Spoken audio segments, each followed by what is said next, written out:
নমস্কার সবাইকে আমার ইউটিউব চ্যানেলে। আজ খুব বৃষ্টি পড়ছে, বৃষ্টির পড়ার মাঝে দেখি মা ছাঁচি লাউ রান্না করছে।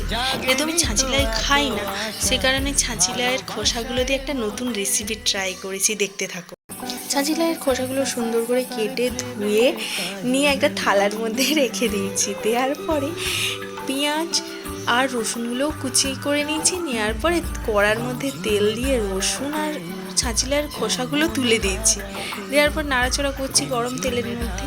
নাড়াচাড়া করার পরে যেহেতু আমি জলে সিদ্ধ করছি না, তার কারণে ভাজার সাথে সিদ্ধ হবে, আমি ওই কারণে লবণও দিয়ে দিয়েছি। লবণ দেওয়ার নাড়ার পরে হলুদও দিয়ে দিয়েছি যাতে কালারটা হয়।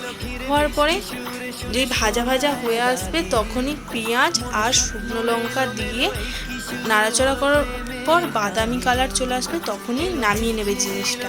নামিয়ে নেওয়ার পরে ঠান্ডা হয়ে গেলে মিক্সচারের মধ্যে দিয়ে পেস্ট করে নেবে। যেহেতু আমি শিলনোড়ায় বাটতে পারি না, ওই জন্য মিক্সচারে পেস্ট করেছি। তোমরা চাইলে শিলনোড়াতেও বাটতে পারো। করার পরে এত সুন্দর হয়েছে খেতে, বলার বাইরে। আমার তো খুব ভয়ই লাগছিল যে কেমন হবে, কী রকম হবে। নতুন ট্রাই করছি, কারণ